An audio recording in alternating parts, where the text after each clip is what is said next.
नमस्कार दोस्तों, we guard का इलेक्ट्रॉनिक वोल्टेज स्टेबलाइजर है और ये स्टेबलाइजर 1.5 टन के एसी में लगाया जाता है ताकि एसी को सही वोल्टेज मिल सके और एसी सही तरीके से चल सके। अभी इस वक्त इस वोल्टेज स्टेबलाइजर में एक प्रॉब्लम है और वो प्रॉब्लम है इसके स्क्रीन में DLY का एरर आता है। जब भी हम इस स्टेबलाइजर को चालू करते हैं, चालू करने के बाद स्क्रीन में इनपुट वोल्टेज और आउटपुट वोल्टेज दिखाना चाहिए, लेकिन इसमें ना इनपुट वोल्टेज दिखाता है ना आउटपुट वोल्टेज दिखाता है, सिर्फ लिख कर आता है DLY। अब दोस्तों, इस तरह का एरर कोड क्यों आता है? वैसे तो दोस्तों स्टेबलाइजर चालू है और DLY का एरर कोड आ रहा है, इसका मतलब ये नहीं कि ये स्टेबलाइजर पूरी तरह से ख़राब हो चुका है। अब जब स्टेबलाइजर ख़राब नहीं है तो इस स्टेबलाइजर में आउटपुट हमें क्यों नहीं मिल रहा है जब ये स्टेबलाइजर चालू है? दोस्तों, इसमें जो एरर कोड आता है DLY का, ये एरर कोड इसलिए आता है क्योंकि इसमें जो IC लगी हुई है, IC का क्या काम होता है? IC इनपुट वोल्टेज को लेकर वोल्टेज को रीडिंग करता है और उसके बाद आउटपुट वोल्टेज को सप्लाई करता है। जब इसमें इनपुट वोल्टेज आता है लो वोल्टेज या हाई वोल्टेज, IC ठीक तरह से रीडिंग नहीं कर पाता है और रीडिंग नहीं कर पाने की वजह से इसमें एरर कोड आता है और आउटपुट इसका नहीं देता है। वैसे तो आप अगर इसे ऑन कंडीशन में कुछ समय के लिए स्टेबलाइजर रख दे तो देखेंगे कि DLY का एरर कोड हट जाएगा और इसमें आउटपुट सप्लाई मिलेगा और डिस्प्ले में इनपुट और आउटपुट का नंबर आएगा। तो चलिए हम पहले आपको स्टेबलाइजर चालू करके दिखाते हैं इसमें क्या प्रॉब्लम है, क्या इसके स्क्रीन में DLY आता है या नहीं। तो हम स्टेबलाइजर को चालू करते हैं। तो देखिए, डिस्प्ले में कोई आउटपुट शो नहीं हो रहा है, सिर्फ DLY का एरर कोड आ रहा है। अब दोस्तों, हम इस स्टेबलाइजर को 2 मिनट के लिए इसी तरह से रख देंगे तो थोड़ी देर में IC इसके इनपुट वोल्टेज को रीडिंग करेगा और DLY हटाकर आउटपुट जो भी जितना भी इसका मिलना चाहिए वो मिलेगा। तो चलिए हम 2 मिनट के लिए इस स्टेबलाइजर को छोड़ते हैं।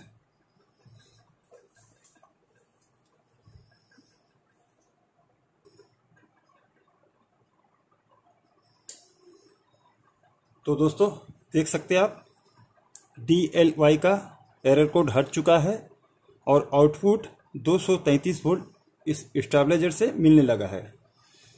हमने 2 मिनट इसे चलाकर छोड़ा और अपने आप ये प्रॉब्लम ठीक हो गया। तो अब हम AC को चलाएंगे तो ये कंटिन्यू चलेगा।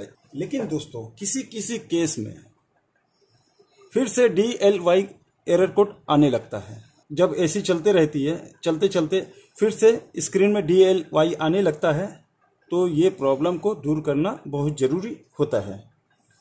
अब दोस्तों, इस प्रॉब्लम को हम दूर कैसे करें? तो चलिए हम इसके कवर को खोलते हैं और हम बताते हैं कि क्या करने से ये जो DLY का प्रॉब्लम है ये दूर होगा।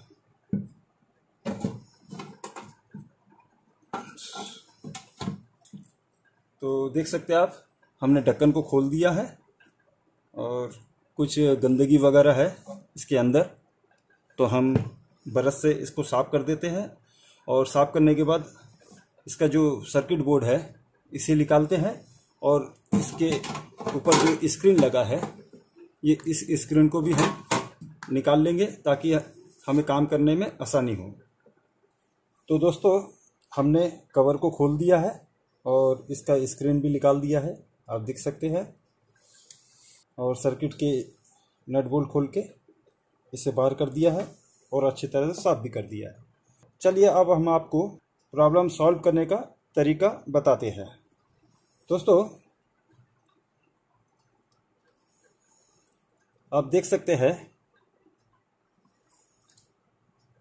जो भी प्रोग्राम आउटपुट का इनपुट लेकर आउटपुट देने का काम करता है, ये आईसी करता है। और यहाँ देख सकते हैं, यहाँ पर 3 रिले लगे हैं। तो एक कारण ये भी हो सकता है, इन तीनों रिले में से कोई अगर एक रिले ख़राब हो तो DLY का एरर आता है। अगर तीनों रिले अच्छे हैं तो दूसरा कारण हमें खोजना पड़ता है। तो सबसे पहले हम इसे बनाने से पहले हम देखेंगे सर्किट में कोई भी पॉइंट डीसोल्डरिंग हुआ है या नहीं। हम देखेंगे कोई लूज कनेक्शन है या नहीं। तो हम अच्छी तरह से सर्किट बोर्ड के एक एक पॉइंट को देखेंगे, कोई लूज है या नहीं। उसके बाद हम आगे बढ़ेंगे।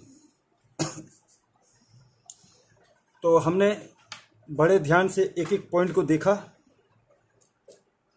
सर्किट में कोई भी पॉइंट लूज नहीं है, इसका मतलब हमें जो देखना था वो सही है। अब आगे बढ़ते हैं। दोस्तों, आप देख सकते हैं यहाँ पर इस जगह ध्यान दें, ये डिस्प्ले का पॉइंट है, उसके नीचे देखिए, और यहाँ पर 2 पिन हैं। ये 2 पिन, और ये 2 पिन बहुत महत्वपूर्ण पिन है। वैसे तो ये पिन जंपर पिन है, लेकिन दोनों अलग है। अगर हम इस पिन को एक दूसरे से शॉर्ट कर देंगे तो DLY का जो एरर है वो अपने आप हट जाएगा, और इसमें फिर कभी DLY का एरर नहीं आएगा।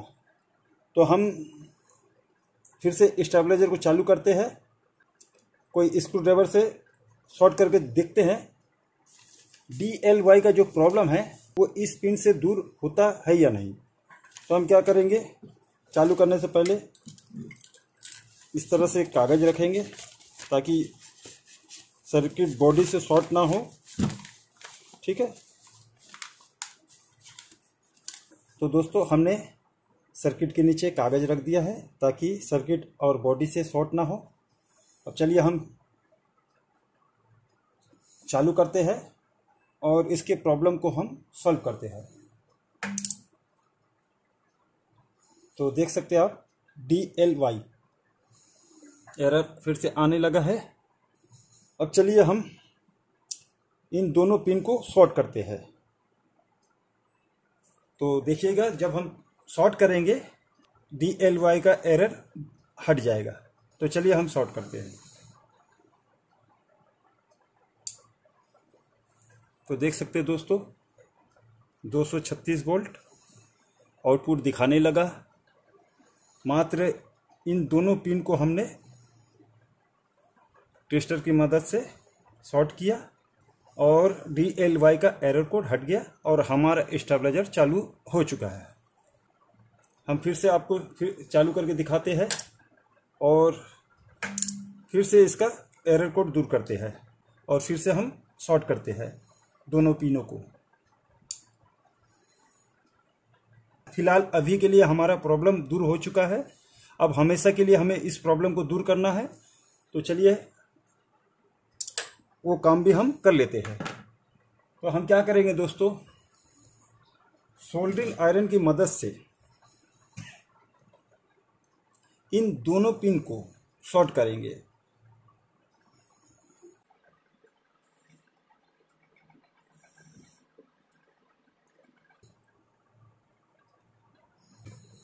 तो दोस्तों देख सकते हैं आप, हमने दोनों पिन को शॉर्ट कर दिया है। अब चलिए हम स्टेबलाइजर को चालू करते हैं।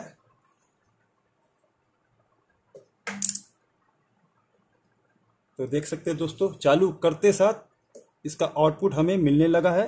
इसका मतलब हमारा स्टेबलाइजर जो एरर कोड था DLY का वो दूर हो चुका है। अब हम इस स्टेबलाइजर को AC में लगाकर इस्तेमाल कर सकते हैं।